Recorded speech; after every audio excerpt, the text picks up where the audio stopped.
Terima kasih Anda masih bersama kami. Bagi Anda yang baru saja bergabung, kami hadirkan kembali 3 berita utama hari ini.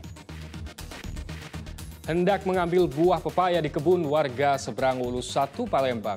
Temukan jasad bayi laki-laki, korban diduga dibuang oleh orang tuanya. Dinas Kependudukan dan Catatan Sipil Kabupaten Ogan Komering Ulu lagi-lagi kehabisan stok belangko KTP elektronik.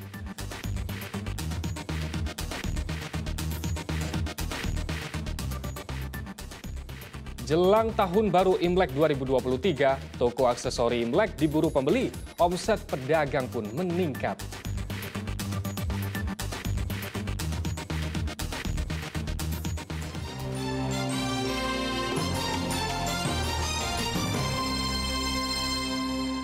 Belangko KTP elektronik di Dinas Kependudukan dan Pencatatan Sipil Disduk Capil Kabupaten Ogan Komering Ulu kembali kosong meski sebelumnya sudah mendapat bantuan 2.000 keping belangko. Hal itu disebabkan karena jumlah belangko tidak sebanding dengan jumlah kebutuhan KTP elektronik yang belum tercetak.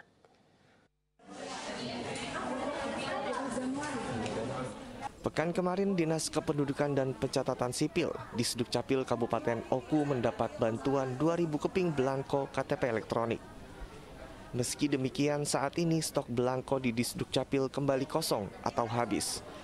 Hal itu disebabkan karena jumlah belangko tidak sebanding dengan jumlah kebutuhan KTP elektronik yang belum tercetak sebanyak 3.000 keping lebih.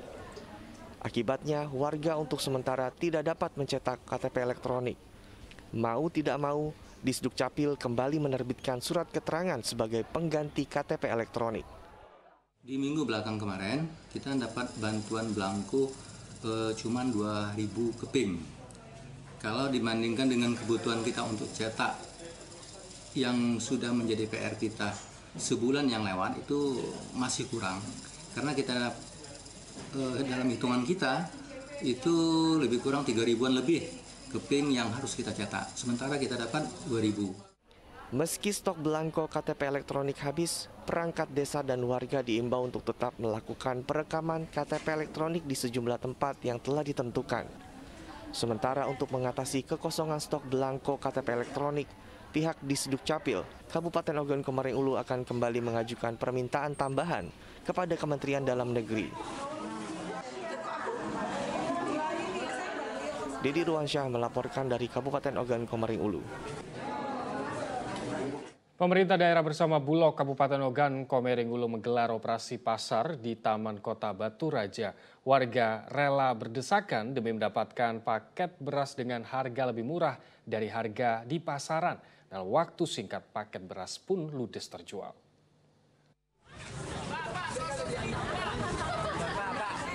Operasi pasar yang digelar di Taman Kota Batu Raja, Kabupaten Ogan Komering Ulu diserbu warga pada Rabu pagi.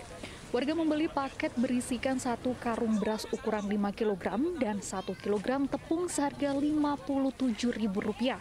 Harga ini tentu jauh lebih murah dari harga pasaran yang rata-rata dijual Rp67.000.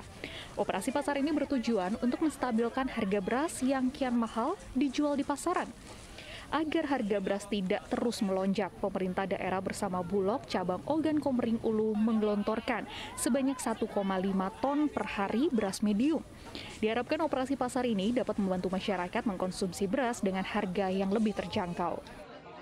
Operasi pasar dilakukan memang karena ada kenaikan harga pasar, karena sekarang harga di pasar itu untuk beras medium di Oku 10.000 sampai 11.000, sehingga Bulog harus turun ke lapangan untuk stabilkan harga.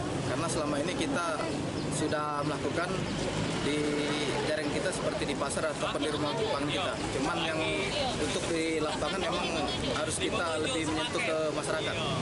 Untuk komoditas seperti beras, memang harganya sudah mulai naik, 11 sampai 12 ribu. Makanya kemarin kami koordinasi dengan Bulog minta tolong agar segera melakukan operasi pasar seperti ini. Karena di Bulog harga beras medium hanya 9 ribu. Ya, dari kurang 1.000 atau 2.000 selisih harga dari harga yang di pasar. Warga merasa terbantu dengan diadakannya operasi pasar murah ini.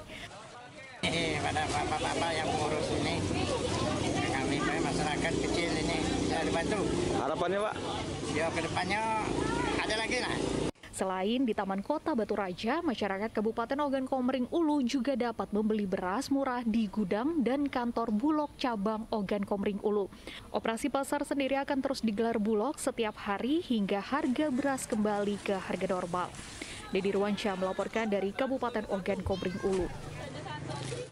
Dinas Pendidikan mengeluarkan surat edaran larangan membawa lato-lato ke sekolah. Selain berisik, lato-lato dinilai berbahaya jika bandul lato-lato lepas dari talinya dan mengenai seseorang. Larangan itu pun kini sudah diterapkan di Sekolah Dasar Negeri 74 Palembang.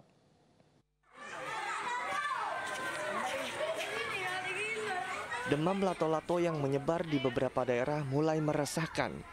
Larangan membawa lato-lato ke sekolah pun disosialisasikan oleh Dinas Pendidikan melalui surat edaran, sebab lato-lato dianggap berbahaya. Salah satu sekolah yang melarang siswanya membawa lato-lato, yaitu Sekolah Dasar Negeri 74 Palembang. Setiap pagi sejumlah guru memeriksa siswanya sebelum mereka masuk ke area sekolah. Para guru memastikan anak didiknya tidak membawa dan memainkan lato-lato ketika berada di sekolah. Jika ditemukan adanya siswa membawa atau memainkan lato-lato, para guru akan mengambil mainan tersebut dan tidak akan dikembalikan.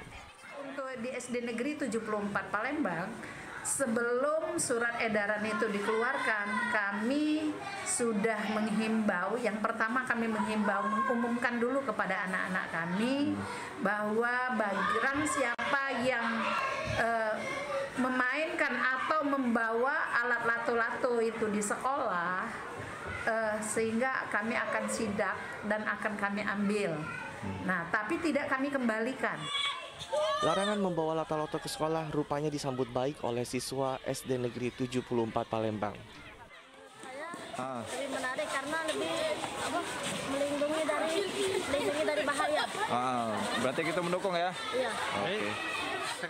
Sebagaimana diketahui, lato-lato merupakan permainan yang memanfaatkan dua bandul. Kedua bandul ini dibenturkan dari bawah ke atas dengan cepat. Suara lato-lato yang berisik juga tak jarang dianggap mengganggu konsentrasi. Bahkan lato-lato juga bisa menimbulkan cedera bila bandul lato-lato lepas dari talinya dan mengenai seseorang. Yanuar Ihrom melaporkan dari Kota Palembang. Ya, meski dilarang dibawa ke sekolah, lato-lato saat ini justru diperlombakan. Seperti di Kabupaten Pali, sejumlah masyarakat dari berbagai kalangan berebut menjadi juara. Selain untuk mengasah kemampuan berkompetisi, perlombaan lato-lato juga bertujuan untuk mengurangi ketergantungan anak dari ponsel pintar. Permainan tradisional lato-lato kini kembali menjamah masyarakat dari berbagai kalangan. Tak heran jika saat ini lato-lato semakin populer hingga ada perlombaannya. Di Kabupaten Pali, ratusan anak mengikuti lomba lato-lato yang digelar di kawasan Simpang Limo, Talang Ubi Timur. Mereka tampak antusias mempertunjukkan keterampilan bermain lato-lato di hadapan dewan juri. Peserta yang daftar pada perlombaan kali ini tidak hanya berasal dari dalam kota, tetapi ada juga peserta yang berasal dari luar kota seperti Kabupaten Muara Enim dan Prabu Mulih. Peserta yang akan memenangkan lomba ini adalah peserta dengan durasi terlama bermain lato-lato serta memiliki gerakan variasi. Tujuan digelarnya perlombaan ini untuk mengurangi ketergantungan anak dari telepon pintar. Ini niatnya adalah mengembalikan permainan tradisional supaya dikenal lagi oleh generasi milenial dan generasi Z yang mereka sangat mania dengan gadget. Saatnya balik lagi ke permainan tradisional. Harapan ke depan akan ada permainan tradisional berikutnya yang akan kita konteskan di sini. Peserta yang memenangkan lomba ini akan mendapat trofi dan hadiah uang tunai sebesar 5 juta rupiah. Dedi Ruansyah melaporkan dari Kabupaten Pali. Menjelang perayaan Imlek, mayoritas warga Tionghoa di Kota Palembang melakukan berbagai persiapan. Sejumlah toko aksesori Imlek diserbu pembeli.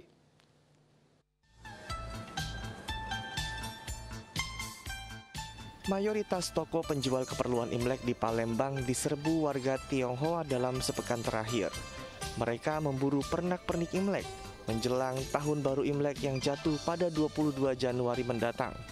Pedagang mengaku kewalahan melayani pembeli yang meningkat 70%. Lumayan tahun ini ya. Yang biasa kalau untuk Xinjie itu kan seperti lampion. Sudah itu kue-kue, permen, ya kan, yang merupakan ada kaitan dengan Xinjie punya. Sudah itu seperti untuk sembahyang punya itu ya umum itu kayak garu, kertas gitu. Ya kan? Beberapa aksesori yang diburu diantaranya lampion, bunga hingga perlengkapan sembahyang.